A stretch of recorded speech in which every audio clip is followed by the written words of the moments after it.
well with recording this meeting. So I welcome you at this meeting. This is the Ascola Noel. Ascola is, of course, the Academic Society for Competition Law, and Noel is the November online event live. Sorry, we didn't come up with any better acronym for that, but I think it serves the purpose well. My name is Ruprecht Potzun. I'm the president of Ascola, and I welcome you on behalf of the whole executive committee, which also comprises Thomas Cheng, Magali Eben, Wendy Eng, Peter Picht, and Giorgio Monti, who will later moderate our debate. So the six of us are very happy that you join us today. Let me give a special welcome to Michal Gall, who I've just seen. Michal, you are my predecessor as a president, and we are particularly happy that you're here. Hi to you. Maybe you can say a word so everyone can see you as well. Hi, everybody. It's wonderful to see you, to be on this event. And thank you, Ruprecht, for, taking this off in such a wonderful accord. Thank you so much. That's great. This is actually the first time that Ascola meets for a second event in the year, in the sense that we have the big meeting. You remember, some of you were there, the Ascola meeting in Athens this year, which was a fantastic event where we met in person, and we tried to establish now a second format, an online format, where we at least see each other again throughout the year and discuss some issues of global competition law. And someone on LinkedIn called today's lineup of speakers an all-star match. But I leave it to Giorgio to introduce our panel for later, but I think that's already a very good description. I said it's the first time that we meet online, and it's maybe the first time we meet in November, or is it? Actually, it is the second time that we meet in November, because there was one other time that we met in November, and that was 20 years ago. In 2003, on the 21st of November, so tomorrow, 20 years back, there was another meeting of Ascola, and it was actually the first meeting of Ascola, the very first meeting of Ascola. So we are on the eve of Ascola's 20th birthday, which is, of course, a great possibility to celebrate. Some of you may remember that we had already celebrated that in Athens with this tremendous birthday cake that we had there, and all the goodies that the Greek organizers organized for us. But it was 20 years ago that Ascola was founded, so we took this date to mark the event. And I'm very happy and very, very honored that the founder of Ascola, if I may say so, or one of the key founders of Ascola, is with us today. Of course, he was the president of Ascola from 2003 to 2013, and that is Josef Drechsel, the director of the Munich Max Planck Institute for Competition and Innovation. Welcome, Josef. Great you're here. Hello. Very good to see you all. Yeah, I wanted to ask you a couple of brief questions, just sort of to go into the history of Ascola for a moment. I mean, 20 years back, so very exactly 20 years ago this day, you founded Ascola with a couple of other people. What triggered that? What was the idea? Who came up with that idea? What made you do that, actually? Well, I'm very outspoken now. I was told to do it. I was told to do it. So it was not really my idea. It was actually Hans Ulrich, who at the time was a professor at the European University Institute in Florence. And he teamed up with Roger Zech, and those two guys had a plan. They basically said, hey, there's this youngster, Josef Drechsel, who just got the appointment at the Max Planck Institute, and he, which was one on intellectual property. And I have to correct you, innovation still comes before competition. So it's the Max Planck Institute for Innovation and Competition. And but I came up with the idea, the leading institute in the world for intellectual property needs competition law. So, and that found support by the governing bodies of the Max Planck Society. I was appointed. And then those two persons who also followed a little bit the proceedings of the Max Planck Society in different roles, if I may say, they teamed up and came up to me and said, this is the right moment. that you take the initiative, because if a director of the Max Planck Institute invites other people to join such a society, it will actually work. This is more, I would say, the institutional explanation why we meet together and can have a kind of an anniversary party 20 years later. But of course, there were very good reasons, policy reasons, why this also took place. But that was not your question. Well, tell us about the policy reasons. I mean, at the time, I remember that was also the time. I mean, I see Eleanor Fox here. That was the time when the ICN was founded, when global antitrust was somehow on the agenda, or also fell off the WTO agenda, if I remember correctly. Yeah, that is certainly true. Please remember, and we have to look at the past from today's experience, that these were kind of glorious days, because that 20 years ago, beginning at the turn of the century, that was the beginning of globalization. Some 15 years after the fall of the wall, the WTO organization started to work. However, already at that time, we saw that there are problems, right? But it was still when we were optimistic of China to join the WTO. So globalization was there, and it developed very nicely. And there was some, I would say, predecessor of that idea. And here also Eleanor Fox, of course, comes into the picture. My own supervisor for the PhD and the habilitation thesis, Wolfgang Fickenschau, who unfortunately passed away some years ago. He had this idea of actually working on international competition law. You mentioned it, Ruprecht, and he contacted several scholars he knew around the globe, including Eleanor Fox, and took the initiative to actually work on the draft for an international agreement on competition law. Some of you may still remember that's the draft international antitrust code. This did not really find support. However, the idea for this draft was quite obvious. And as a follow-up, Eleanor knows it much better than I. There was an alternative that nations thought about, especially the US Americans, came up with kind of a different model, namely the establishment of the International Competition Network as a network of competition agencies. So what we saw there is that competition law became global, or competition became global, to leave aside the word law. Competition first became global as one aspect of economic globalization. Firms were able to compete internationally. Markets were opened.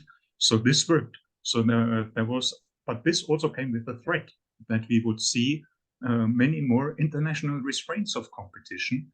And the reaction to this from the policy perspective was first the International Competition Network. So the agencies need to team up.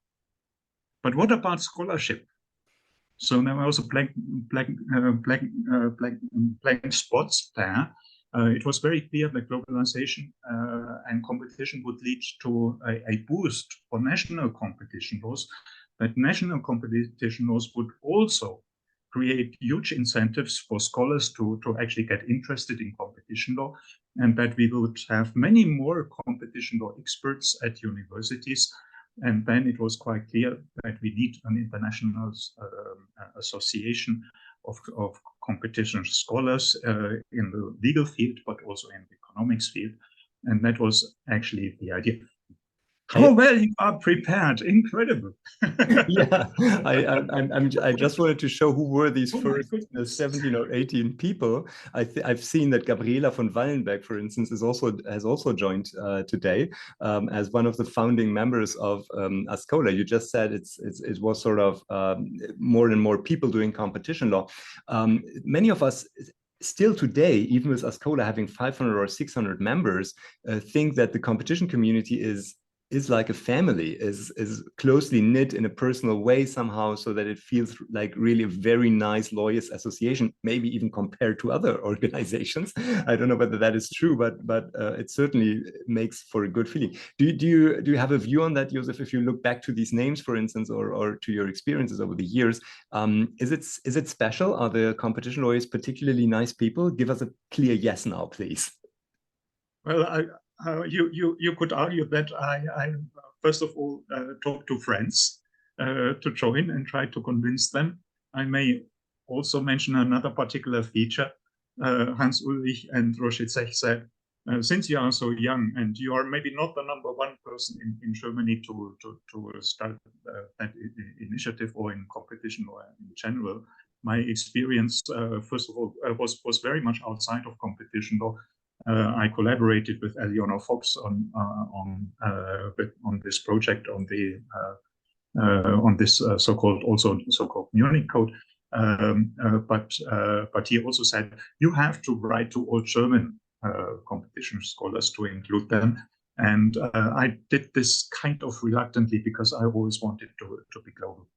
I always wanted to be global, but this idea to include the Germans or practically all Germans, if you don't want to have enemies, you have to include them. So that's a little bit the strategy.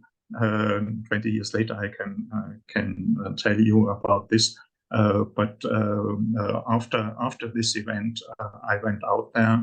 I became very active at the meetings, at the conferences of the International Competition Network.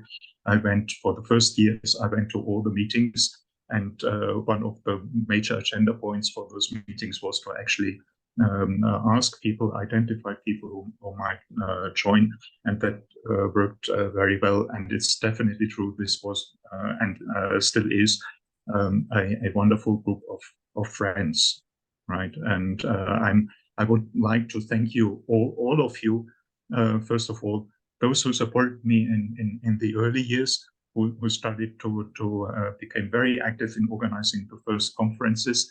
This was actually Hans Ulrich, the first conference somewhat later in Florence, 2004.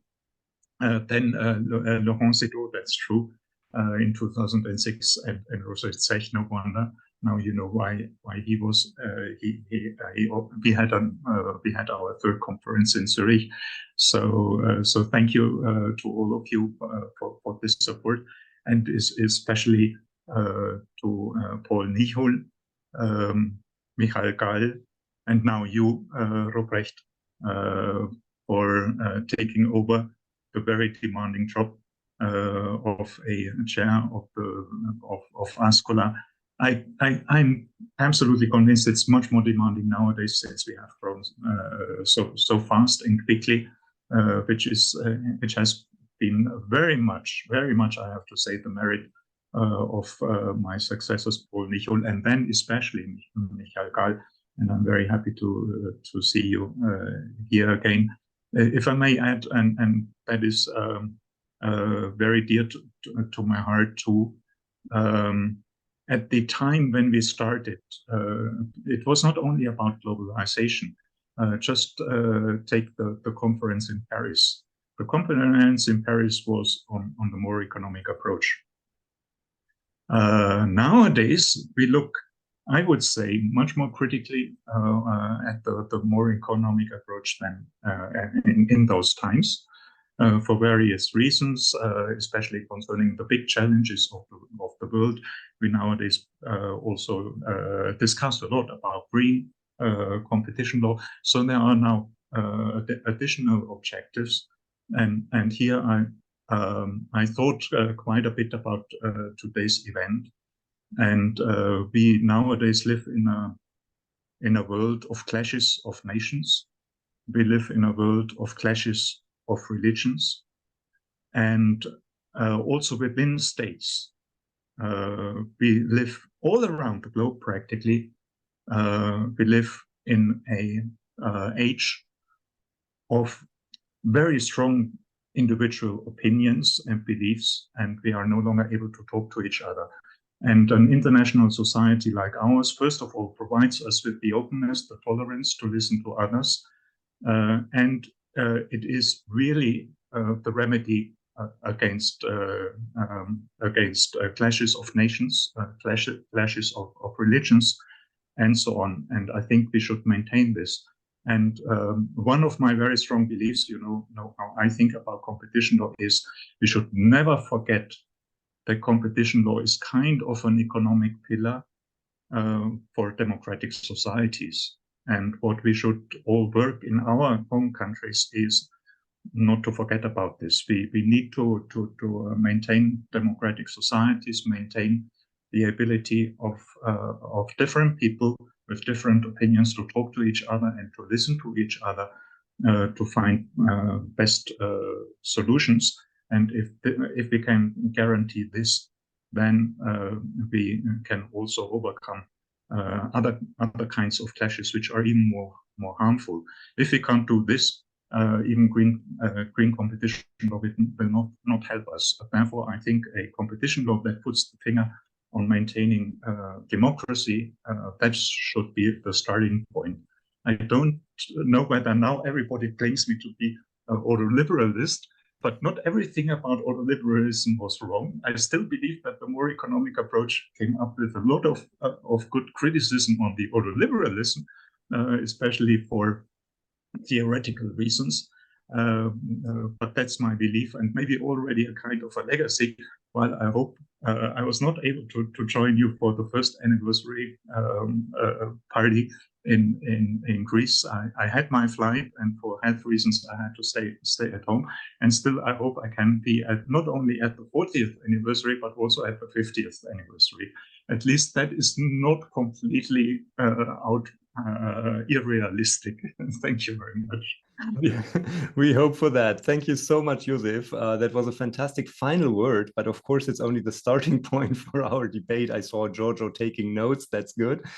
Thank you, Josef, not only for dressing us in this very, very emotional and gripping manner, but of course also for having us here in the sense that you were the one sort of bringing us together 20 years ago, which is the legacy which lives on as well. Thank you so much at this point. And I now hand over to Giorgio Monti, who's a professor of competition law at Tilburg University, of course, and a member of our executive committee. Giorgio, you've got the floor. Thank you very much, Ruprecht, and thank you, Josef, for opening our discussion today with your recollections of Ascola. So I've got a really great panel of cosmopolitan scholars, as you'll see from the list, Professors Eleanor Fox, Mor Bakoum, Juan David Gutierrez, Sujin Nam, and Flaka Buturach-Malner. Unfortunately, Professor Schweitzer is unable to join us, and at the last minute, Magali Eben has agreed to step in and say a few words about the UK and perhaps a bit about the EU, and I will try and fill in Heike's big shoes and say a few words about the EU towards the end. We've organized a discussion around two themes, and I'll get each of the speakers to introduce each of the themes. And I'd like to invite the rest of you, if you have any comments or questions you want to make, to put them up in the chat. And time permitting, I will pick one or two of the questions and I'll put them to the speakers towards the end of either the first or the second round, depending on the question you ask. The second question we're going to look at is prospects for globalized antitrust and cooperation. We've moved, as Josef said, from the glory days of globalization to somewhat darker days of clashes and nationalisms returning. So questions about cooperation at global level will be looked at in the second instance. But first, taking advantage of the various geographical expertise that I have on the panel, I wanted to ask each member to reflect a little bit with us about the relevance of competition law, either in the region that they're familiar with or the jurisdiction they're most familiar with, and what changes they've seen in the region during the last few years. So I'd like to start with Mor Bakoum, please. Hey, good morning. I hope you can hear me. Yes. Okay. Good morning to everybody from Dakar in West Africa. It's a pleasure to take part to this panel. Thank you, Ruprecht, for the invitation. Thank you, Professor Drexel, for the introduction and this brief story about Ascola. At the time when I was in Munich, I think I was following a lot the development of Ascola, and being back at home now here in Dakar and taking part to the Ascola event and reflecting on the development in sub-Saharan Africa, where I'm going to focus on. Actually, it's a privilege. It's also a privilege to share this panel with distinguished scholars such as Professor Drexel and Eleanor Forbes, many of them that have influenced a great deal my scientific development as a young competition law scholar. So coming back to your point on reflecting on the development on competition law in general in the framework on sub-Saharan Africa, I'm going to pick up 3 points in order actually to illustrate how beliefs in market and competition law have evolved over the past 20 years by giving you a brief overview on development of competition law and policies, with differentiating different level depending on the region. And of course, the second point also will be related to the regional dimension. It's very, very important. And the regional dimension has taken another level with African Continental Free Trade Area with a protocol on competition law. I'm going to come back to that. The third point relates to actually the impact that competition law enforcement could have, especially in the context of inflation and also high food prices in market, and see actually whether competition authorities has taken step in order actually to deal with it, or do we still have government regulation in addressing it? So on the first point, on the overview of the development of competition law and policy in sub-Saharan Africa, my remark will be global. And what I'm trying to do is to show you your trend on the development in the past 20 years.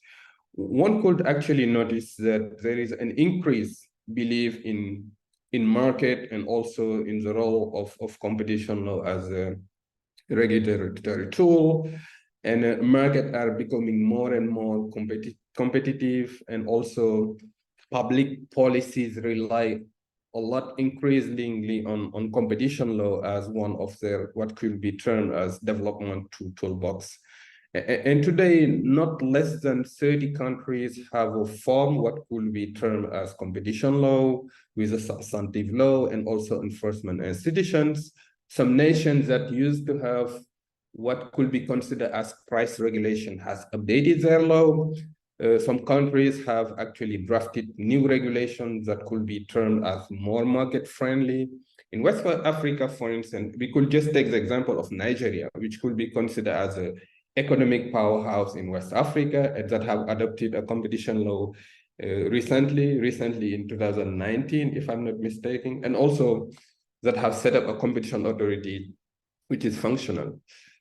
But those developments also show a fact, which is very important, is that also the development of competition law is not homogeneous. There are actually marked differences across regions. Countries have different contexts. The characteristics of their markets are different. The design of their institutions are different. And also this has impact actually how effective their competition law are. And here we can distinguish, very globally, two clusters. It's also what we did. It inspired with also the work that I did with Eleanor Forbes. In West Africa, for instance, this cluster is very influenced by the French approach. It's former French African colonies. They have competition law in the books. But in fact, there is a strong skepticism toward market mechanism. The institutions are very weak, and also there is a high level of corruption and wealth disparities in the population. And this also has reflect on how effective the competition law are, and states still play a strong role in regulating market. And if you look at the competition law in West Africa, actually price regulation is also very present. The situation is different if we consider the eastern and southern part of Africa, this cluster of nations that comprise countries such as South Africa, Kenya, Tanzania, Zambia, and Namibia.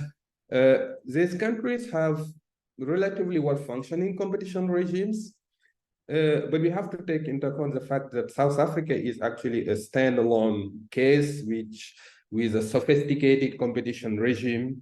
And actually, what is interesting in the case of South Africa is that also it has, not only its competition law is very effective, but it has influenced a lot the development of competition law in the sub-Saharan African region. South Africa Competition Authority had just finished 2 terms as the chair of the African Competition Forum. I'm going to come back to that, which is what could be termed as the African International Competition Network. And they have done a lot of push in developing competition law, in having market studies, and also focusing on issues that are of interest in sub-Saharan Africa. One thing that is interesting in the framework of South Africa also, the feature, the approach of its competition law. Public interest is always somehow reference to when we talk about South Africa. It has triggered a lot of debates, but what is interesting in the context of South Africa is that they're trying to manage to put the competition law in their context. It's not without criticism, but at least it's an issue that also relates to legitimacy. And they have strong institutions, better government, and also better political support. So if you look at then the development, there is a strong belief, more reliance on market, but the situation differs from country to country, from cluster to cluster. Now, the second point relates to the regional dimension.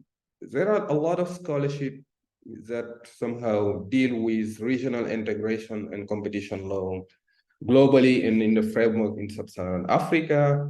In sub-Saharan Africa, there are a lot of regional integration community. We have COMESA, the East African Community. In West Africa, the West African Economic and Monetary Union, ECOWAS, CEMAC. The idea is actually to step up enforcement at the regional level in order to go in line with the objective of creating regional market. And in this dynamic, somehow, the approach are different. Some models are centralized in designing the institution, and the relationship between the regional and the national approach.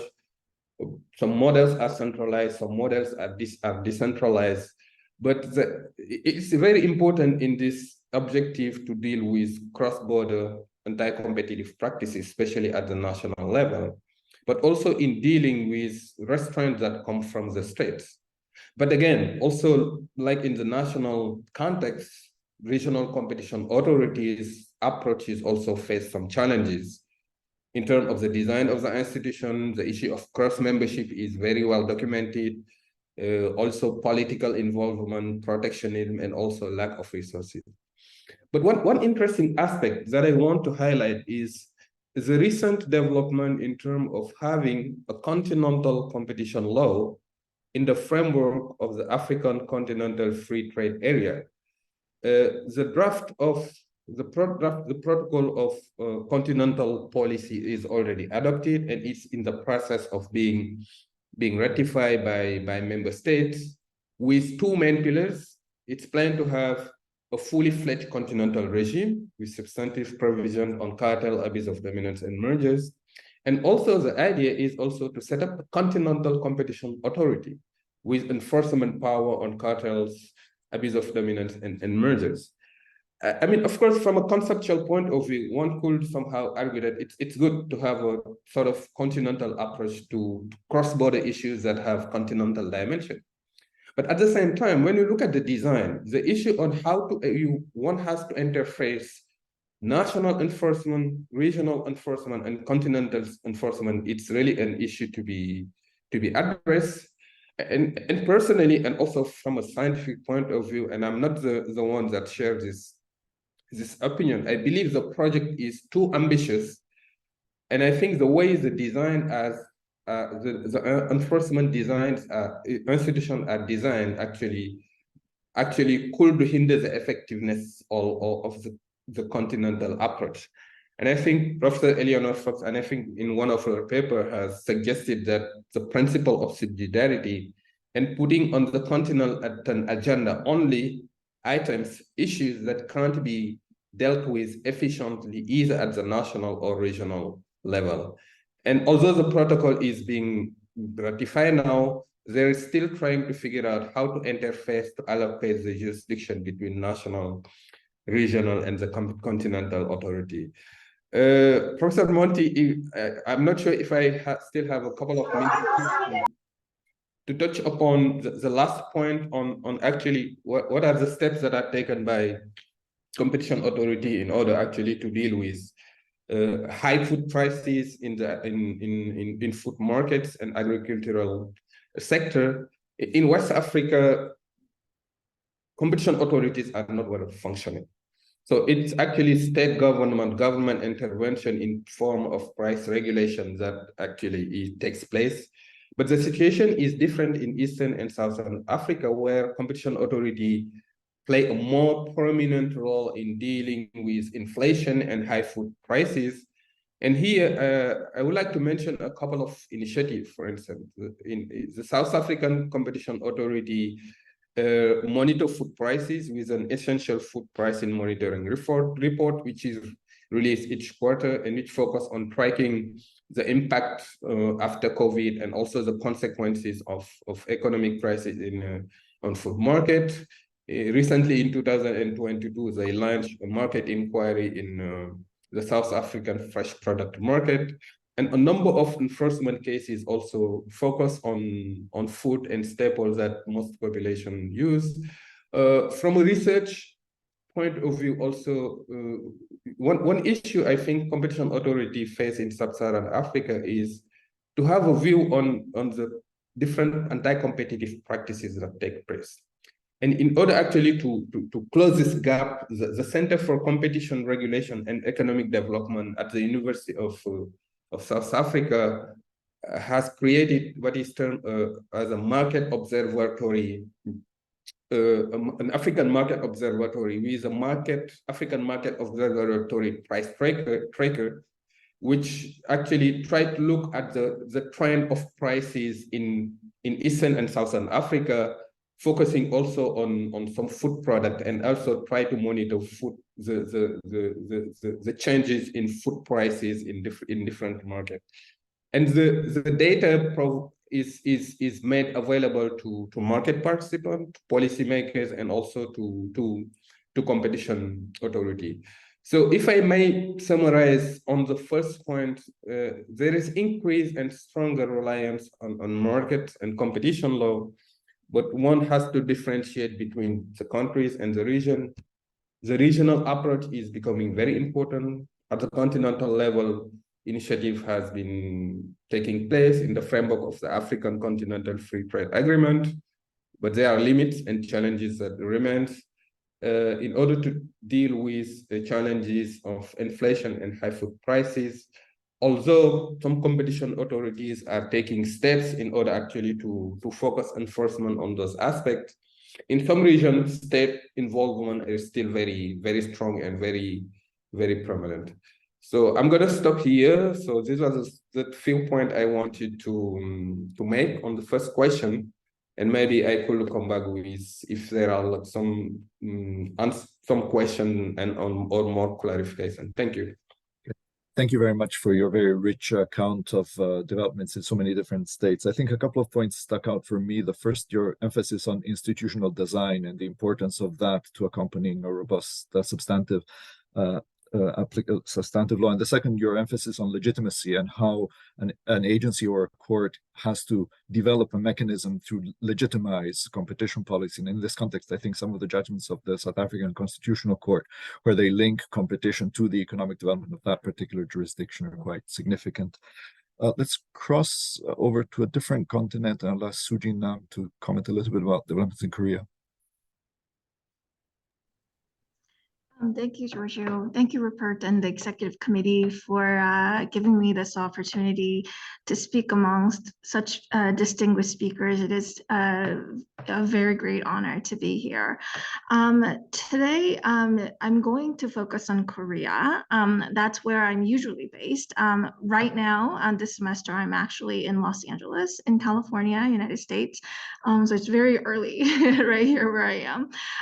But in any case, I am based in Korea, and that's the jurisdiction I'm going to focus on. and talk a little bit about the status of competition law and policy in Korea. We have seen many high-profile cases in Korea in the recent 10 years. So a good example is KFTC's case against Qualcomm, where Qualcomm faced a very different fate compared to what happened in the United States and the European Union. Qualcomm was found to have abused their market dominant position. And they were also found to have abused their superior bargaining position by the KFTC. And such ruling was recently confirmed by the Supreme Court of Korea. And Qualcomm ended up paying 800 million USD worth of fines in Korea. And this was definitely a different fate in Korea.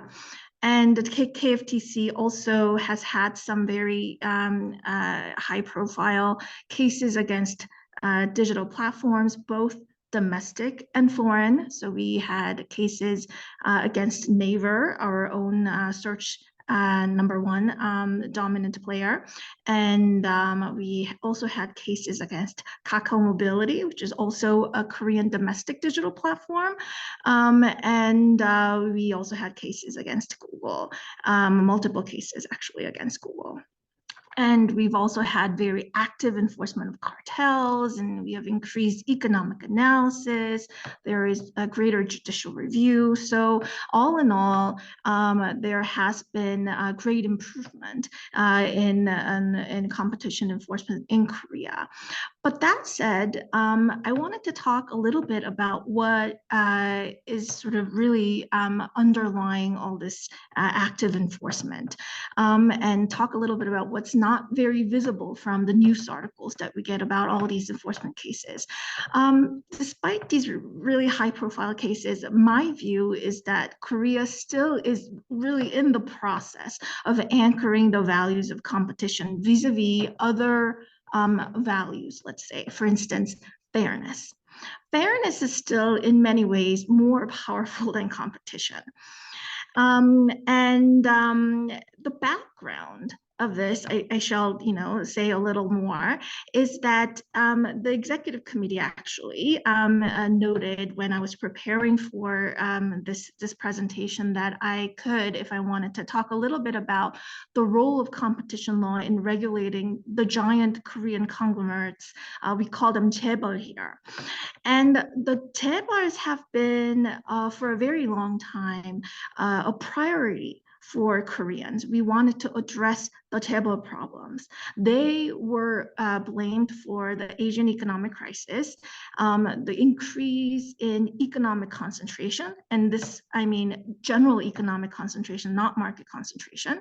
And they were also accused of hurting a balanced growth of the Korean economy. So this was sort of at the forefront of all economic policy in Korea. And because of that, the laws that actually developed to address the chaebol problem were not competition law per se, but they were laws addressing imbalance in bargaining positions, laws against general economic concentration, and special laws that targeted certain industries that chaebols were present, subcontracting, or in large distribution. Our competition law, if you see what has been going on in the recent years, was not really targeted or focused on chaebol. Rather, we see many cases that concern big IT companies like Qualcomm and big tech companies, the so-called, GAFAM companies in our line of cases, and even the cartel cases do not mainly concern the chaebols. So because of this priority in our broader economic policy, the general public and the policymakers outside the KFTC, they are still learning the value of competition per se. And since it doesn't have as powerful as a political appeal as, let's say, fairness, our slogan for any competition policy is fair competition, and pure just competition does not have the same appeal. And so I just wanted to address that observation that I have, that it is still very much of a system where we're trying to anchor the value of competition. So I talked in the beginning about some of the high profile cases, like the Qualcomm case and many cases against the digital platforms. And yes, these were competition cases, but what's unique here is that in addition to the abuse of dominance provisions that were used against them, all of these cases also had abuse of superior bargaining position or other type of unfair trade practices provision, in addition to the so-called, quote unquote, traditional competition statute. And as this could go on forever, so I'm just going to speak briefly, but we do in our competition law have a set of provisions called unfair trade practices.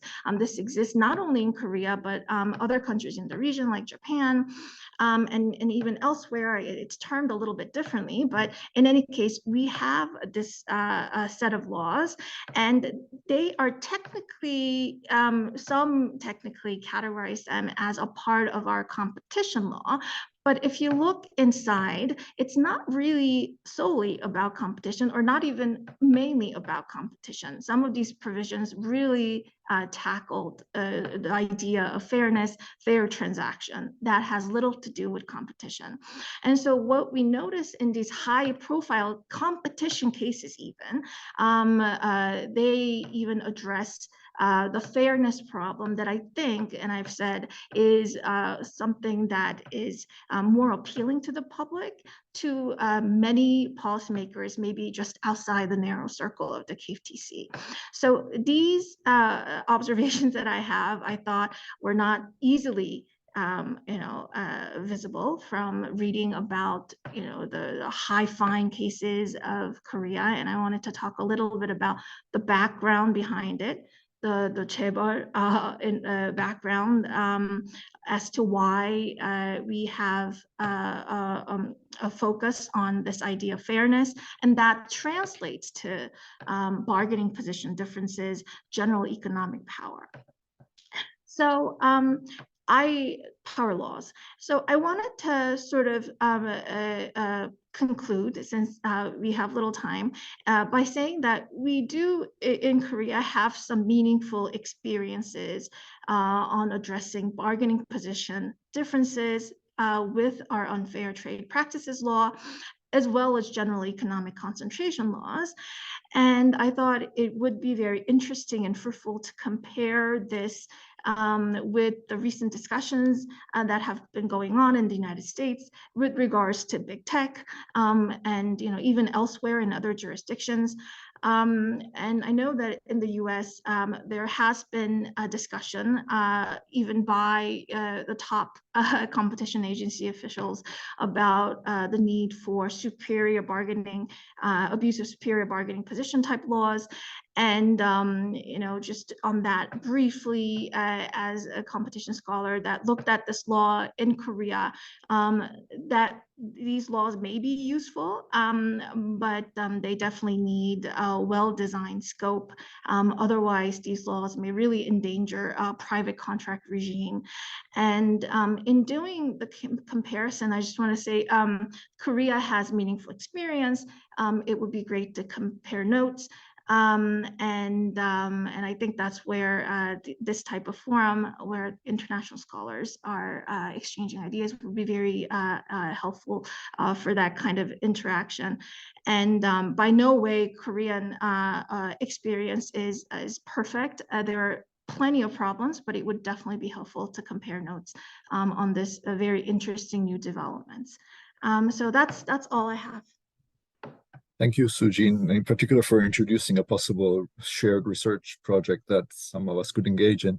Of course, who knows also if fairness is not an element of antitrust. I mean, the Federal Trade Commission Act, Section 5, speaks to fairness, and that's already back in 1915. So we cross over to the east side of the United States then, Eleanor Fox. The floor is yours. Thank you. Thanks very much, Rupert and Joseph and Giorgio. So I would like to say some words about the, let's say, turmoil in US antitrust law. Things have been very interesting in US antitrust law. I want to go back to some seeds of the current debate and go back even about 10 years and even go back a little further to some of the politics of antitrust that brought into the US system what is, according to the Supreme Court of the United States, a very conservative law. And then I want to talk about the backlash against that very conservative law and the Biden administration and the agencies today which wish to bring forward a much more aggressive law and the challenges they are facing in doing so. So now to go way back just for a moment, let's say 1950s, 1960s, 1970s, the US antitrust law at that time was very vibrant. It was kind of accessible to the public. It was against power. It was for diversity. It was for access. It was not very attuned to economic thinking, but was more socio-political and had gone a little out of its range in being very regulatory at its edges, so that it was actually much more aggressive than people would say a modern antitrust law should be. And then in 1980, Ronald Reagan was elected president and ran on a ticket to get government off the back of business. And at that point of time, our law actually shifted paradigms. It became not against power, but it became for efficiency. And not just for efficiency, which it needed a lot of that, but not just for that. It also imported presumptions, which are often called Chicago School presumptions, as you know, that would presume that what business does is efficient, and that what government does is usually very inefficient. Markets work, markets will control market power. So this led to a very non-interventionist view of antitrust.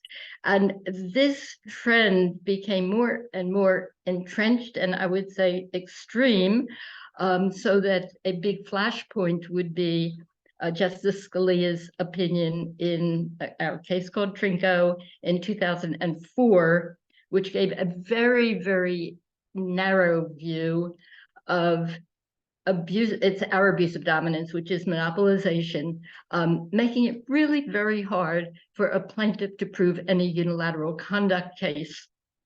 So meanwhile, there came to be a public perception that, and some of this very well borne out by the data, markets were concentrating, and a perception that markets were not working for anyone but the elites, that the majority were sort of left out of the picture. Markets were not working for them, and antitrust was sitting by the side and doing nothing. This socio-political sort of movement and idea led into what we now know as the neo-Brandeis movement. Part of this, Lena Kahn, as a student at Yale, wrote a very famous article, which was against Amazon, Amazon's antitrust paradox, and became a very important flashpoint for thinking that the US paradigm was wrong, played into the hands of the elites only, that there was huge economic concentration and US was not doing anything about it.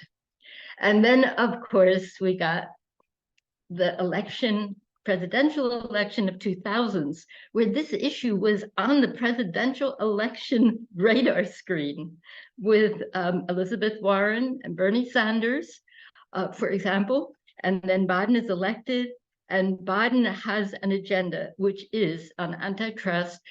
First of all, that competition should be across the board among many agencies considering competition problems. That's one thing. But the other was that he wanted his competition people to turn around the ship, to make competition law much more aggressive, and to also do it against a bigger canvas where power could be seen, and market power was an enemy, and the competition agency should go out and control that market power. So, of course, he appointed Lena Khan as head of the Federal Trade Commission, and Jonathan Cantor as head of the Justice Department, and they are trying to carry forward this agenda.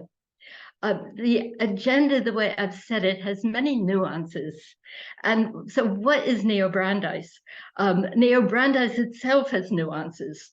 By one school, or one part of it, it's very much shared by post-Chicago progressives in the United States, which is simply saying U.S. antitrust law it doesn't recognize the reality of market power, makes it much too hard to prove monopoly and abuse of monopoly power, is letting through mergers that should not happen.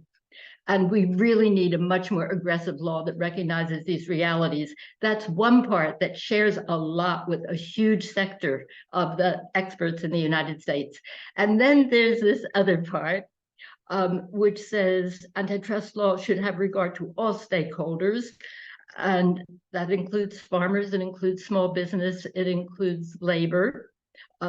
I should say on labor straddles both of those schools, because there's a lot that can be done regarding restraints that work against workers that are traditional antitrust, and that is now in our antitrust law.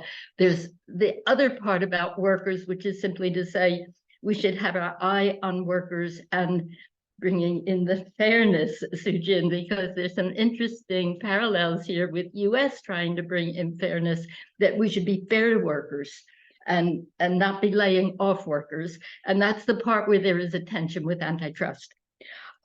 So what can our agencies do?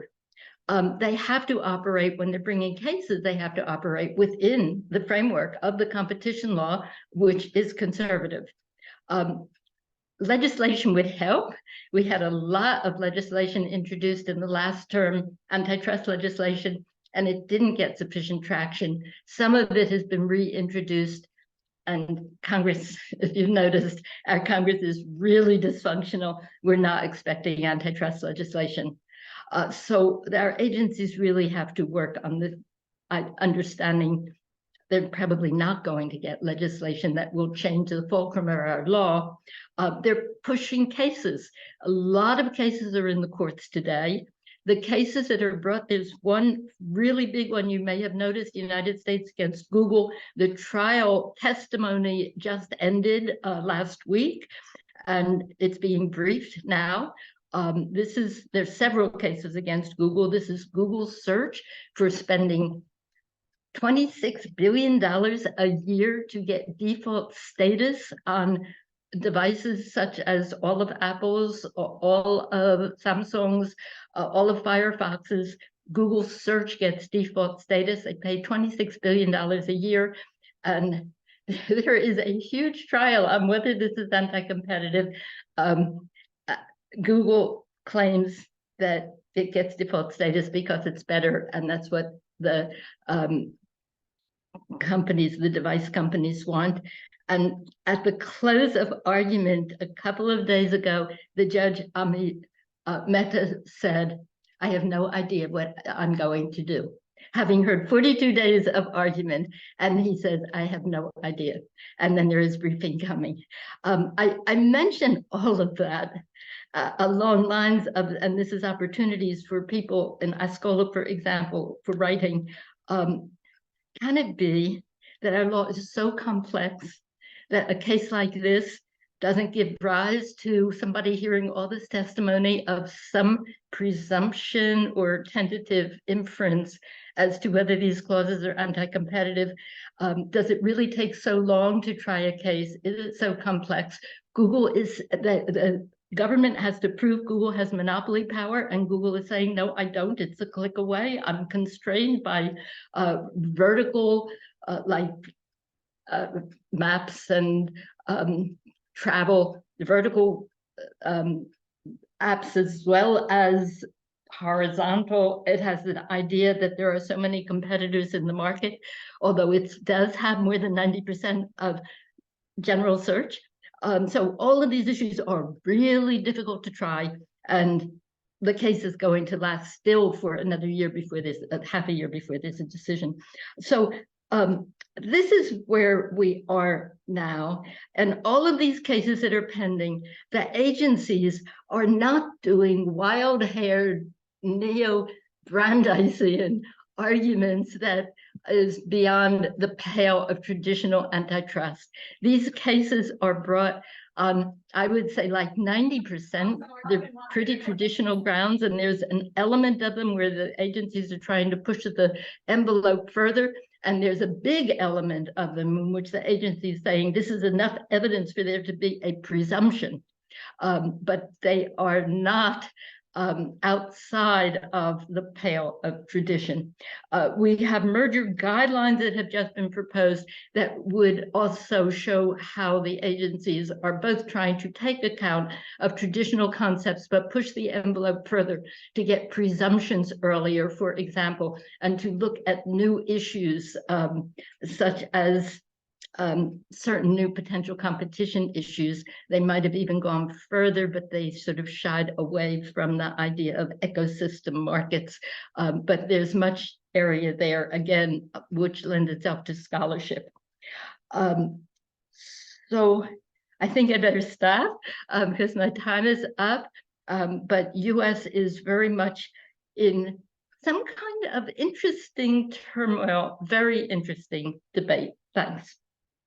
Thank you very much. It's a pleasure to listen to you, and also this contrast between what is ideologically out there in the scholarship and what is realistically achievable within the four corners of the statute. Let's move across to Europe, and I have Vladka Burhash first. Hello, thank you very much. I'm very happy to be here. Thank you so much for having me and inviting me to give a little bit of speech of what is happening in the Central Eastern European region.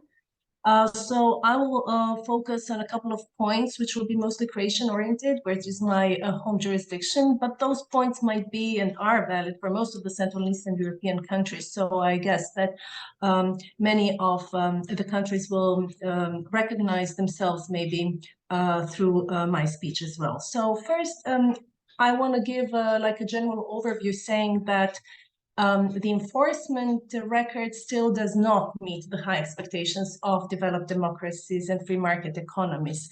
And this is something that makes us wonder what is the relationship between the maturity of the democracy on one side and the efficiency of competition law and policy enforcement. So what we are seeing to begin with, we see a very low intensity of enforcement. So by way of example, let me give you some numbers that we've seen from the 2022 annual report of the Croatian Competition Agency. So we have in a group of 22 administrative cases, one case which is prohibited agreements related to a bid rigging cartel. There was no abuse of dominance,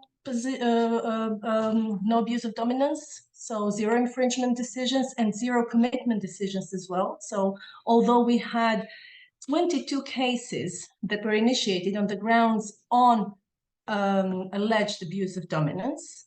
When we are in the sphere of merger control, there was one merger which was subject to remedies out of overall 12 notifications, 10 of which were cleared in the first case, first phase. So what we are saying that these numbers are obviously very low.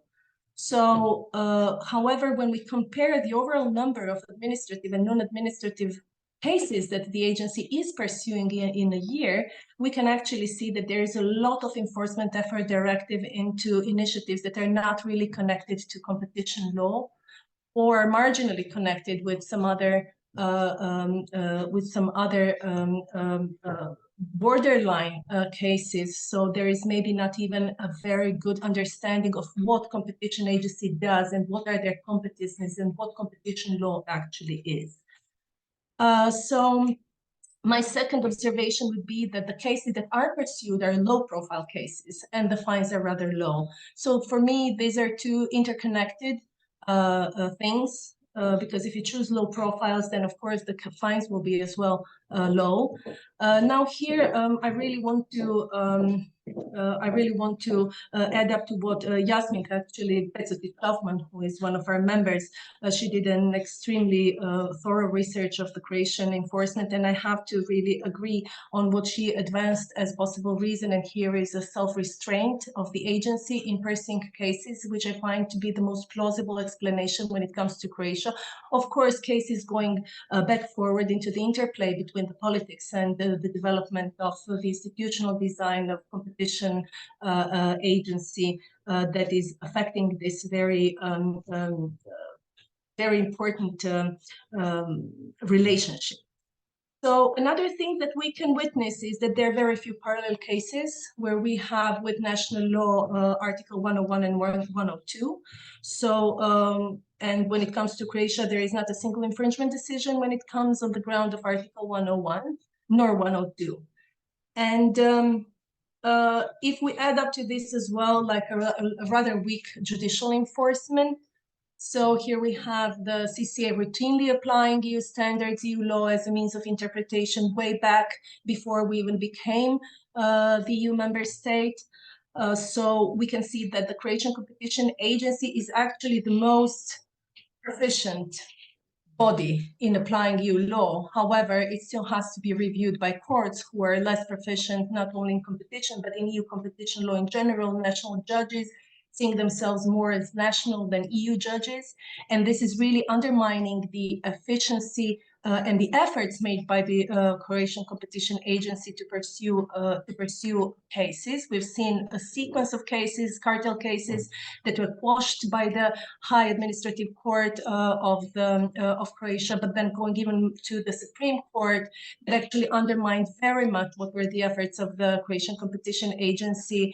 And in doing so, it misapplied really what was the EU competition law standards. So what we can see that there is no clear message actually that the Croatian Competition Agency is capable and willing to take up this very strong enforcement against infringers of competition law. So as a consequence, the competition agency is basically not perceived as an important player. And it's not perceived as a protector of a free market economy and economic growth. And I think that this is both in the eyes of the public and in the eyes of the political elites. So another thing here I wanted to say on a more positive side, right, that we've seen strengthening of the institutional design through the implementation of the ECM Plus directive and even beyond there, which is very positive and good.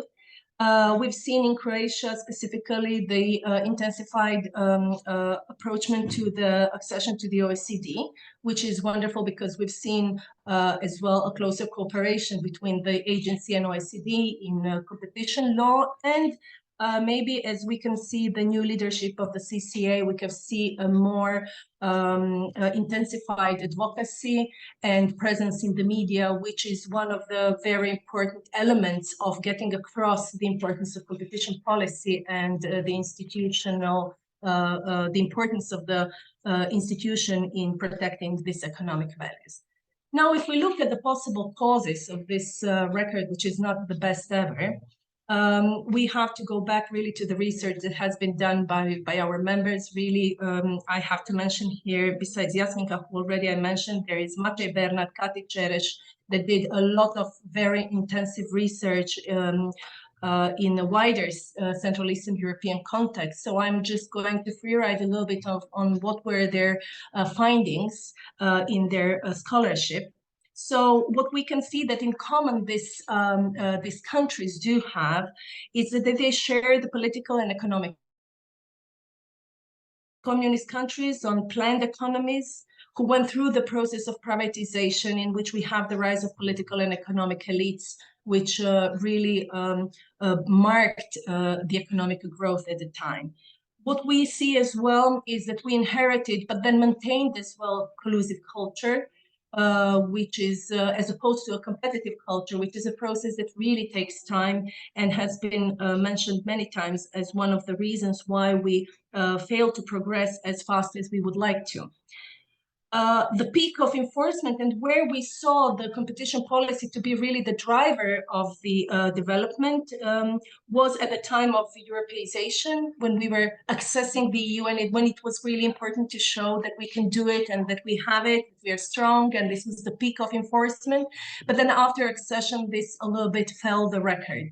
Now, what is maybe worrying is the rise of economic protectionism in times of crisis, which have been mostly seen in Hungary and Poland, with the rise of populist governments, which, as researched by Bernat and Čerej, lead to democratic backsliding, weakening of the rule of law, and negatively affecting competition policy authorities and courts. So this is something that we've witnessed in there. When it comes to Croatia, I would say I would go more with the self-restraint of the institution. So, but what I want to say that some of the features might not necessarily be common because we are Central and Eastern European countries, but sometimes we can see certain features that are more common to small market economies. So we can maybe see them as well in other markets which are small and therefore bring their own challenges to the table. So what we see as a consequence basically is a risk to the decentralized system of the EU and common values, of course, especially if we connect them to democracies, and uniform application of the EU standards. So what we can conclude as what I can bring as a conclusion is that there is definitely a direct link between the maturity of a democracy and the efficiency of competition law. Now, maybe I've been faced often when we speak about our jurisdictions and are being very critical about it. Sometimes we get, oh, you're too critical. Why are you so critical? And I think that maybe our expectations are so high. We want to run very fast. However, democratic processes are slow. So as a form of excuse, I will say that we were running so fast to catch up. And sometimes there is a stumbling block here and there. So I think that there is quite a long road ahead of us in learning democracy, and then consequentially as well to learn what really free market economies is. And competition policy here is very instrumental. So it can be really used in a positive way to foster this processes. So I will leave it at that with high hopes up for Central Eastern Europe. Thank you very much. Thank you. You started very pessimistically, but luckily you had some hopeful words at the end. I'm just going to take 3 minutes to talk a little bit about the EU before handing over to Magali, who will talk specifically about the UK. And I guess the first theme I wanted to broach was the theme of effective enforcement. I mean, both Sujin and Eleanor already spoke to it a little bit in terms of effectiveness, and then Vlatka also in context of Croatia. But I think in the EU, there's also a feeling that enforcement is not as effective as it could be because it takes so long to run even relatively straightforward cases. And I think the Digital Markets Act, and I'm not going to talk about it, but is a reaction to the incapacity of traditional antitrust to actually deal with what are fairly straightforward exclusionary practices. And in the same light, I think the reform of Regulation 1/2003 and the reform of the guidance paper on exclusionary abuse are also evidence of a willingness to make things a little bit more speedy and a bit more effective. But I think there is a tension here between the case law of the court, which has now perhaps embraced some of the more radical, more economic-based approach tendencies in the guidance, and the Commission's now wish to track back. So there's a bit of an institutional fight between the Commission on the one hand wanting more effective enforcement, and the court instead emphasizing that effective enforcement is about getting a clear, crisp theory of harm, which may require a lot of resources. Another point, which I think relates a bit to what Moore said, we have decentralized enforcement, and Vlatka hinted at the fact that maybe we want harmonization, On the other hand, we also see that some national competition authorities take leadership roles. So who shapes competition policy?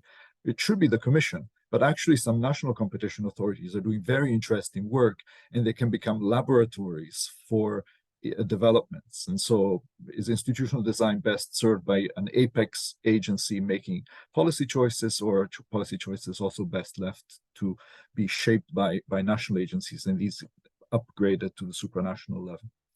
And my third point is about competition law becoming a lot more political and a lot less technocratic.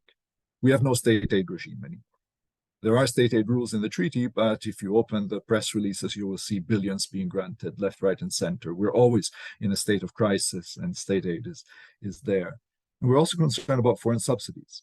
And foreign subsidies regulation is another element of the politicization of antitrust. And it is at the moment when antitrust is so political that it is going to be important for whoever is the next commissioner for competition. At the moment, we have somebody in the interim who will really need to take a close look as to how to manage a shift from a technocratic enforcement that we've had for the last 15 years to a much more political application of competition policy. The DMA speaking about fairness, the importance of clamping down on super dominant firms, the need to rein in the state aid regime, while at the same time acknowledging that other states may not be playing the same game as Europe, may require more policy-oriented competition law, which may require its own legitimizing forces.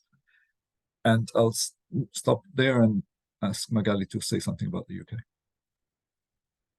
Yeah, okay, so I'm jumping over to UK, and I hope you forgive me for being slightly underprepared, but I'll just give you kind of my brief thoughts on the UK system, because I mean, Joseph at the start talked about the glorious days at the start where we're still thinking of globalization as a good thing. I think we all agree that that discussion has shifted a little bit. And in the UK, that has had quite a stark outcome, which is obviously that the UK left the European Union. The impact of Brexit on UK competition law has had some marks left there, but perhaps not always in the way that things were predicted. So I don't know how much you know about the economic situation in the UK, but a few years before Brexit, Eurostat revealed that the poorest regions in Northern Europe were actually pretty much all in the UK, as were the richest regions. That indicates that there's actually quite a stark difference between what the benefits really have been of the high productivity and industrialization of the UK throughout the UK. That has left its mark. People voted Brexit, we left the EU, but that has also left its mark on government policy, which in turn has influenced competition policy to some extent. So when you see the early days after Brexit, I guess the UK government's whole narrative was that they would level up the UK. Now, leveling up the UK meant taking all the benefits of competition and innovation and productivity and finally sharing them equally throughout the whole of the United Kingdom. This is still kind of the narrative. What did that mean in practice for competition policy? Well, in already one of the previous governments, but actually not that long ago, the government released its industrial strategy, which said that competition should help make the UK internationally competitive and more productive, and this would allow us to redistribute wealth and so on. A lot of people thought that meant competition law enforcement would leave. No more enforcement, nothing would happen. Everything would be focused on just making us internationally competitive in what was quite a tense environment. I think it's safe to say it didn't go that way. So the Competition and Markets Authority, so our competition authority here in the UK, actually is active, but it's not active purely in just the infringement decisions that you know we would all be used to, but in a lot of studies. It does a lot of market studies, and like in other places, it does market studies in digital markets, but also a lot of things that are closely connected to the consumer. Groceries, healthcare, utilities, house building, fuel, all those kinds of things. So it is difficult to say whether the Competition and Markets Authority has kind of tried to follow the UK government's push that we need to level up and redistribute wealth. it is clear that if the intention was to make the CMA back off, that did not work. They are enforcing. However, they're not enforcing with infringement decisions. They are making market studies. They're making recommendations to the government. That's what they're doing. I feel a bit sorry for the competition authority because Brexit has meant that they also have to do other stuff. So there is now a subsidy control regime, which is supposed to replace our state aid system. And you know, I've heard from a lot of practitioners, lawyers, that this is causing a lot of headaches, but I'm not quite sure exactly to what extent the assessment unit in our competition authority is having to deal with it. That comes on top of the fact that they now have to look at the internal market of the UK more pragmatically when they assess their own activities. So I'm not quite sure where this is going to go. It's quite early days for these kinds of pieces of legislation, but there might be something there where the UK has to develop its new strategy for market integration, but not at the EU level, at the UK level. So I think there's actually some commonalities, maybe with what Moore was saying, more than with the EU previously. So that might be quite interesting. And then, I mean, of course, the one thing we cannot ignore is digital markets. So the competition authority wants to be a trailblazer in digital markets. I mean, this is my take on what they are doing. They might say this slightly differently, but they have come up with creative theories of harm, for example, in the Microsoft Activision Blizzard acquisition recently. But there's also a new bill that is making its way through what is the parliament here. So the legislator is looking at it.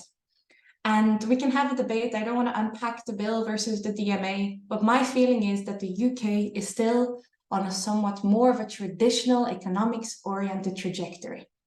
So yes, the new bill brings in things like open choices and fair dealing and all those words that resonate with what the rest of the world is doing. But it also has countervailing benefits, meaning that a big tech firm could say, actually, what I'm doing is good for consumers. And that might give some space for our competition authority to take into account more efficiency. Also, when you look at the wording very often of discussion about this bill, a lot of it is about prices and about consumer benefits. So we'll see how that narrative plays out in the actual enforcement once the bill gets through.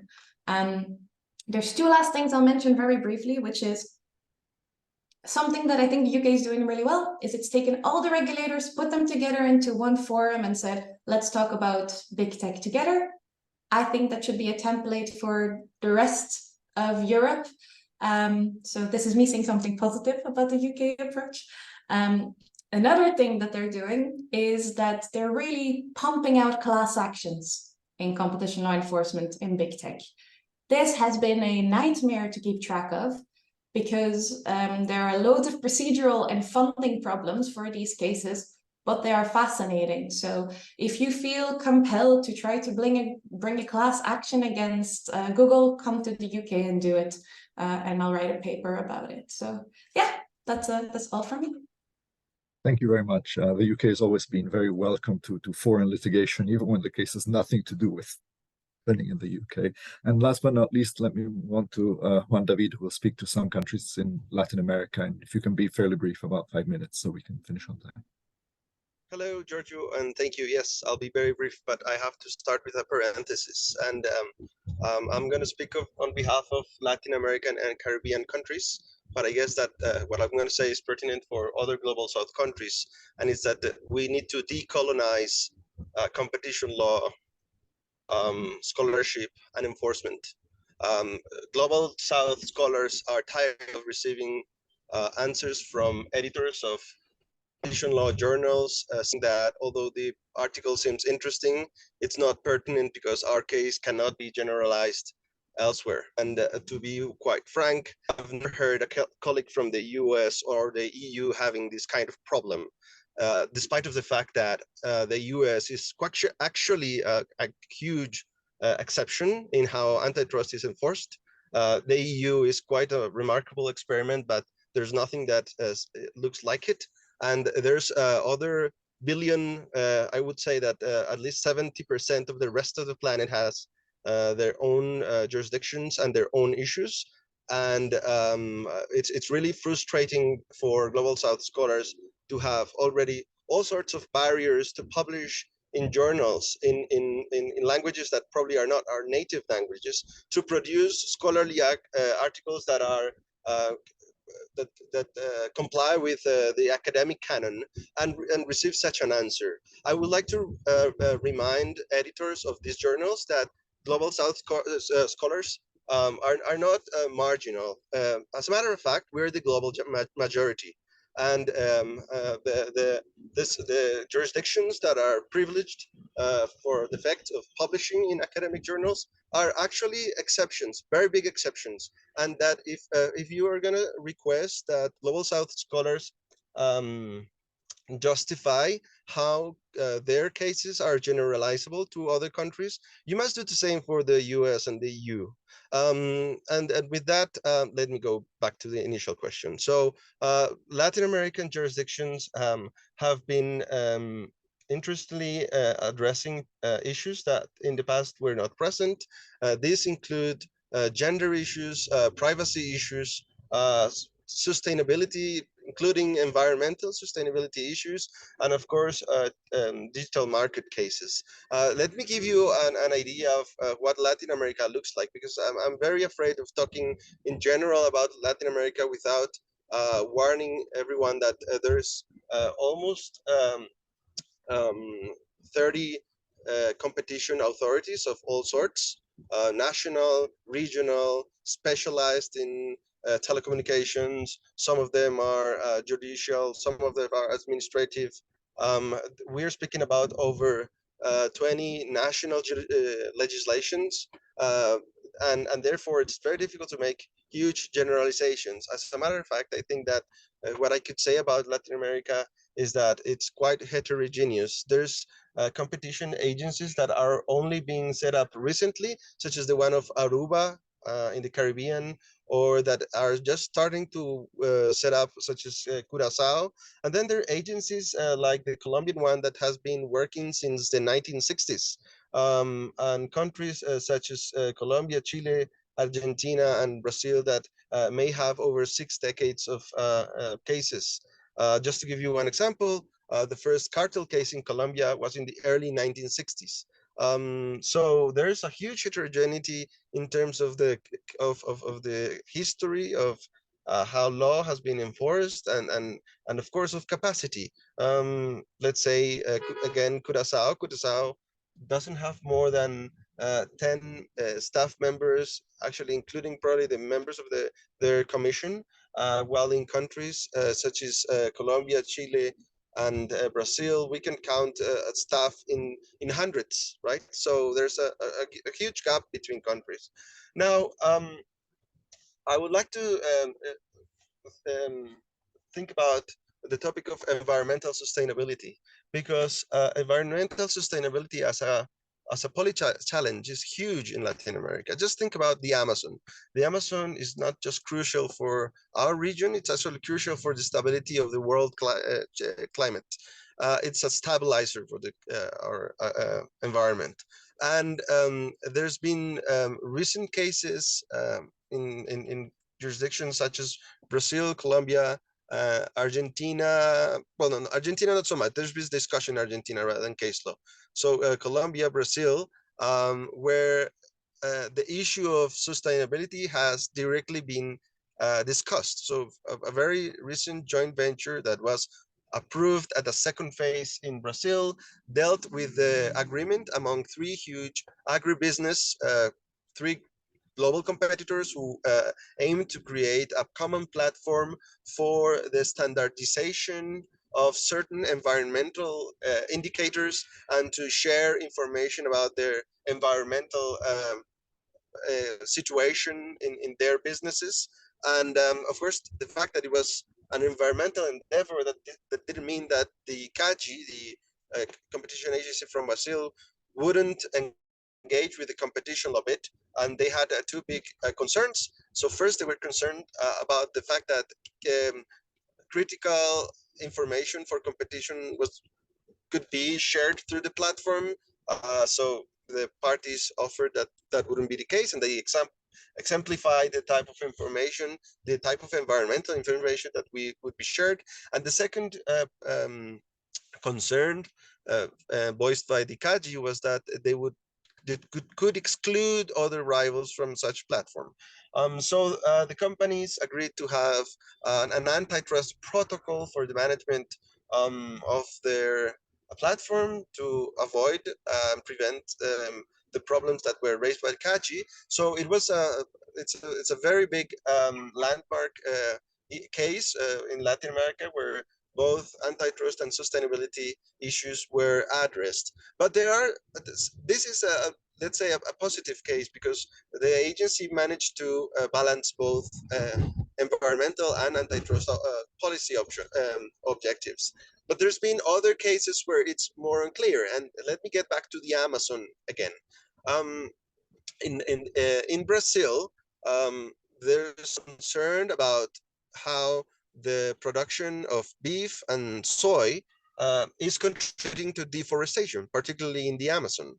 And due to the strict laws in the EU, for importing soy and beef from Brazil and countries where deforestation could be, let's say, driven by the demand of these primary products, the biggest exporters of beef and soy in Brazil entered what has been called zero deforestation agreements that aim to prevent that soy and beef are sourced from the Amazon or let's say violating legislations regarding to how beef and soy can be produced in the Amazon, because in Brazil it's not 100% prohibited to produce beef or soy or other agribusiness products, but there's some limits. And this, I guess, it's of course an agreement among competitors, right? And in the last few years, soy producers have challenged these agreements and have said that these agreements violate competition law, that they amount to a cartel, and that such agreements should not exist. And they voiced that they would present a claim before CAGI, and they issued a press report. And the problem in the case of Brazil is that Brazil does not have an explicit exemption for competition law practices that could be treated differently as it occurs in many other jurisdictions. Brazil simply does not have any sort of exception. So this shows how, unfortunately, competition law could be used as a weapon against the type of practices that could promote environmental objectives without significantly restraining competition. The case did not prosper. We don't have any news that CAGI has accepted to investigate or prosecute the companies for this agreement, but it shows how the problem is latent. We've seen how in other jurisdictions, such as Austria, green exceptions have been issued, and their competition laws have amendment. There's no movement of that sort in Latin America, despite the fact that most legislations do not have this sort of exceptions. So we'll have to follow this and see what happens in the future. This is the environmental bit. I want to close with a brief comment about the competition law enforcement in digital markets. Actually, with Manuela Barca, we published a data set of competition law cases in Latin America that dealt with digital markets, and we found almost 100 cases of all sorts: horizontal cases, mergers, competition advocacy, I mean, the cases try to follow what's been done in other jurisdictions, specifically the European Union and the United States. But of course, markets are different. For example, are more normal. So it's not the same, let's say, how delivery services operate in Latin America as they may operate in other jurisdictions of the world, where the laws or jurisdiction or judicial rulings have ordered certain let's say formalization of how these platforms operate. So we in Latin America operate with great informalities of markets, and that has an effect on how competition law is enforced. Not only because the market may not be properly measured, but also because the standard, let's say, tools that competition agencies have to have an incidence on the undertakings behaviors will not work properly.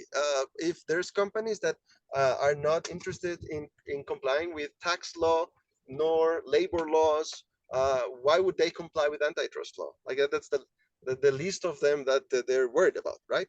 So our discussions, both in the sustainability level and in this competition in digital market players, do resemble some of the discussions that appear in other jurisdictions, but we actually face a bit of different problems because our context as an economic and socioeconomic point of view is different. So with that, I will finish, and thank you very much, Ascola, for this opportunity.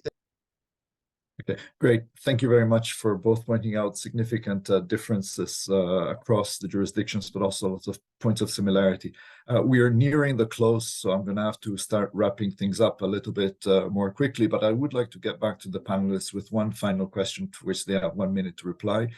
Ascola Noel reminded me of Christmas, so if you were to write a letter to Santa, and your wishes for what you would like to see change in your competition region, one wish each, and I will go back to the same order that the speaker started with. So, Moore, your wish? Thank you very much. I wish really we have more cooperation, and also the international debate on transnational competition law comes back to the forefront. If you look at the global south, all the issues we're facing in terms of international cartels, international mergers that affect their market, in which they do not have the possibility to address, actually only cooperation at the international framework. I know the ICN is doing a lot of work, and also sub-Saharan African countries with the African Competition Forum is pushing to have their issues taken into account. But I think the debate on creating a sort of binding international instrument, and I think is very important, especially for countries that do not have power. Thank you. Thank you. Sujin? Thank you for such an interesting question, Giorgio. So I guess my wish would be a due process point.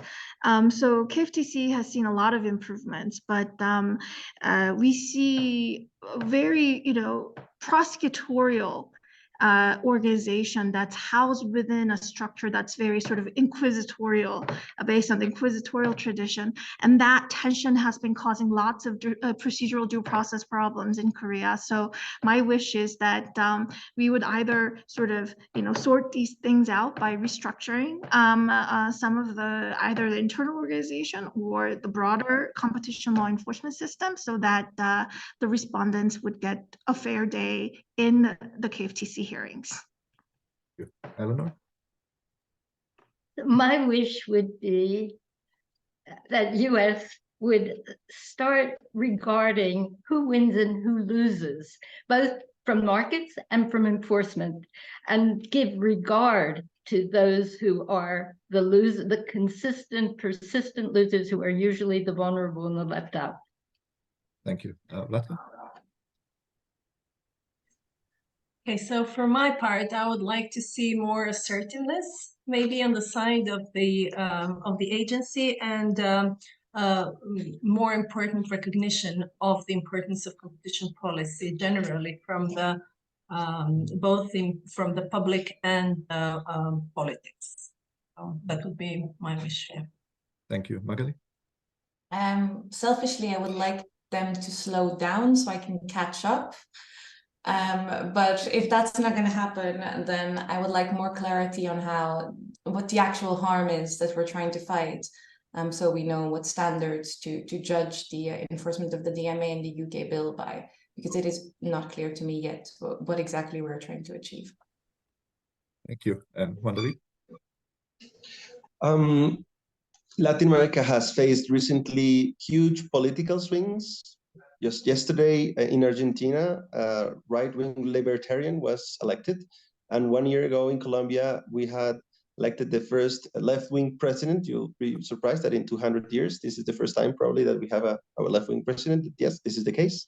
And of course, one would expect that there's policy issues and agendas that should change. That's natural.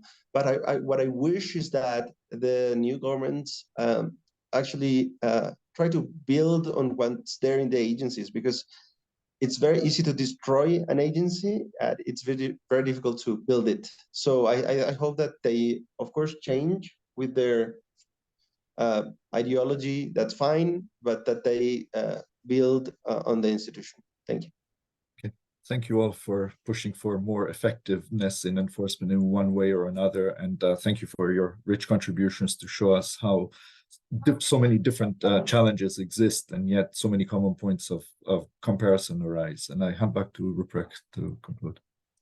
Thank you. I have to thank you, Giorgio, for moderating the debate, and of course our whole team with Magali, Peter, Wendy, Thomas for organizing this, and all of you for attending. Please don't forget that we have a call for papers out for the next conference where we meet in person and see each other. That is in Würzburg in Germany in 4 to 6 July 2024. And I hope that we all meet each other there. That would be my great wish. You find all the details on that on our website, and you can also subscribe to our newsletter on the website if you haven't done so yet. Do so now. Start working on your papers. There is a lot of problems to solve. That's what we heard from Josef and the speakers of our panel today, and I'm looking forward to reading all those papers, or at least some of them. Thank you so much, and see you soon.